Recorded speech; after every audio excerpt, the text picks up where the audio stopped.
Hi, welcome to today's video and thanks for joining me. Today we're going to be looking at this subject, 3 ways for you to know that you're ready to retire. Now these are very straightforward 3 areas of your life you have to examine to understand whether or not you actually are ready to retire. You don't have to do any math. This is going to be really easy, so no math, but it is something you have to pay attention to, these 3 areas, okay? So without further ado, let's get into why you're here today. The first area is your withdrawal rate. How much money are you taking from your portfolio on an annual basis? So how much money is your portfolio dwindling down by on an annual basis? It's very key to understanding your withdrawal rate. Too high of a withdrawal rate could mean you might run out of money sooner, so you got to pay attention. So there's something called the 4% rule. Some people have really said this is what you got to follow. You can look at this video up here and then I'll show you a video about the 4% rule. Essentially, the quick version of this is you take 4% of your portfolio every year. You increase it with inflation, but pretty much you stay with the 4%. Some have talked about doing a dynamic where you're moving higher and lower depending on what the economy is doing and what your performance is doing, but essentially you're taking 4%. So you're drawing 4% out of your portfolio on an annual basis. That should last you throughout your retirement. But there's some very rigid rules around how the 4% rule works. 50% of your money has to be in fixed income, 50% has to be in equities. And over 20 years of managing money for clients, very few people in retirement have a 50-50 weighting. Many people, as they get older, have more fixed income than they do equity. So this starts to lose its ability to help you. Historical market returns, today is very different from 80 years ago. The returns are different. The market is different. Swings in the market are crazy some days. So it's not quite the same return envelope. 30-year time horizon, people are living longer. Some get the opportunity to retire sooner. So again, that time horizon has to be stretched out a little bit further. It assumes no negative returns or negative balances. And of course, we've seen some serious market changes, and it doesn't include fees and taxes. So some people maintain, and you'll see in this video where I show you where it might have to be a little bit higher than 4% on the withdrawal rate, but I'll save that to the last slide, okay? So here's a good way of viewing withdrawal rates, risk tolerance, timelines, okay? On the left-hand vertical column, you see those are the withdrawal rates. Across the top, the horizon, are the way you may have your portfolios, whether you're a balanced, an aggressive investor, a conservative investor, moderate. That's what that means. So the top left is cash. So if you had all your money in cash and you wanted a 3% withdrawal rate, the probability of your money lasting 35 years is 95% to 100%. So in fact, 3% is pretty achievable no matter what kind of model you are, whether conservative or aggressive.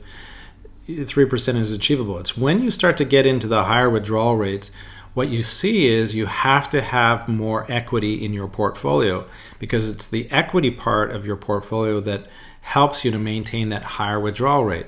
So this is really helpful for you to understand. Are you ready to retire? You have to look at your asset allocation and say, how are we investing today? If we're really conservative, it's going to be very difficult to take 4 or 5% out of our money, out of our portfolio every year and have it last. We need to have some equity in our portfolio. So that's what you really need to do, is you need to do a portfolio review and make sure your portfolio is ready for retirement. A great way of looking at this is this visual representation here. Look at it from a point of view of time and then your risk tolerance. So if we take the first one, the top level, where it's 30 years, having a 90% chance of your money lasting throughout your retirement over 30 years. If you're a moderate investor, so your risk tolerance is moderate, then a 4.2% withdrawal rate would work for you to have your money last you for 30 years. So just screenshot that, take a note of that, and you can see where you might line up with your time horizon and your risk tolerance. All right, the second one is about growth rate. This is the trajectory of your portfolio. It's how much is your portfolio actually growing. I want you to think of growth rate as how fast your money is being replenished. Okay, so as you have your money invested and it's got a rate of return, that's replenishing what you're taking out annually. So how fast is it replacing that? Think of it this way. If the rate at which your money is filling up your retirement bucket that you see below there to the right, if that rate is lower than the rate at which you're spending, that's the money coming out of those holes of the bucket, then it's quite likely you're going to run out of money in retirement. So you have to bear in mind there's a balance here of how much your portfolio is growing versus how much you're taking out of your portfolio every year. It's a really important mix that you've got to get right. Sequence of returns is so important. I've got a video here on a much longer video on how to understand this, but essentially I want you to think of these three different people. They start their retirement and they've got $500,000 to go in retirement, and the first person, who is the green person, the first 2 years of retirement they have negative returns. Now what's common to all three of these people, the green line, the dark blue, and then the light blue, is they all over a period of 10 years had a 4.8% rate of return. That was their annualized rate of return. Some had highs and lows in different times, and that's what's really important. The very first part of your retirement, I've said this in many videos. I'll put this up here. Actually, it's probably right there right now. And this is your time horizon of investing.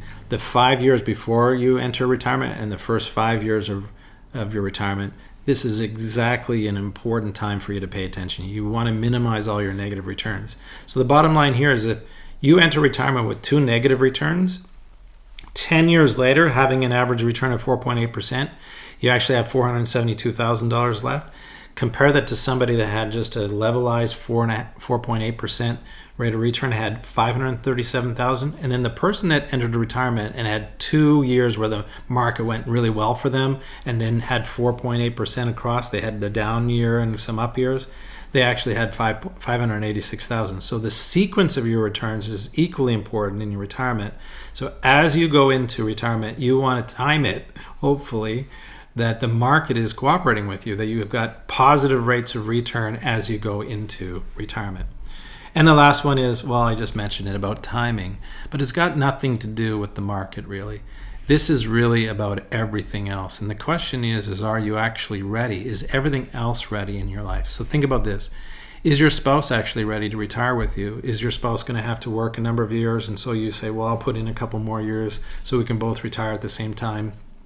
I was just on a Zoom call with some clients, and they said they delayed their retirement because their pets were ill, and they kind of were waiting for them to get a little bit older. And then when they passed, they knew that they could go and travel and not be worried about their pets, and they wanted to just have a peaceful place for them to enjoy those last few years in their home. So again, it could be about pets, it could be about your children. Some of you are retiring or close to retirement, and your kids haven't quite finished university, and you can't really take off for 5 months. You need to be around, and some people, it's not about need, you just want to be around. So you have to delay your retirement until your kids are more independent. You might have a sense of obligation to your employer. I know that's, hold on a second before you say that, because some of you are saying, are you kidding? I'll be out the door as soon as I can. But I want you to think of it from this point of view. You may have given 25, 30 years of your life to this employer. Maybe it's a family-run business and they need you and they're not ready to replace you, so you feel an obligation to stay behind. Or it could be a place where you've given 25 years, 30 years or more of your life, and you see that this company is just not prepared for you to exit. And so you end up sticking around so that you can actually find your replacement in some cases, right? To help that person be in a position so that when you do leave, that company isn't suffering as a result of your retirement. And then this phrase, idle hands are the devil's workshop. You know, if you don't have a goal in mind when you go to retire, if you don't have something you want to go to and start that next chapter of your life, and you're just going to sit around the house, that is not a good thing to be doing. That's a recipe for disaster. So many people I've seen where they just go home and they don't do anything. They don't have any hobbies that keep them busy or interests. They get old real fast. So you got to be able to be in a position where you know what you want to do and get excited about getting to that moment that's going to create lasting memories for the next 30 years or more, hopefully. Well, I hope you liked today's video. Now, the one thing I would say to you to make sure you can do all this is just get a financial plan done. It takes a little bit of your time. You will be very relieved to get one. You'll have all the answers you're looking for. You'll enter into retirement with fairly low anxiety, and I think I have to say people have a little bit of anxiety. Change is always giving people some anxiety, even if it's going in the right direction. But take the time, get a plan done. You'll help yourself into retirement in a good way, and you'll be more confident. Well, again, thanks for tuning into this video. I appreciate you watching, and remember, put your comments below, like and share this with everybody that you think needs to see this, and I look forward to seeing you in the next video. Thanks, and be well.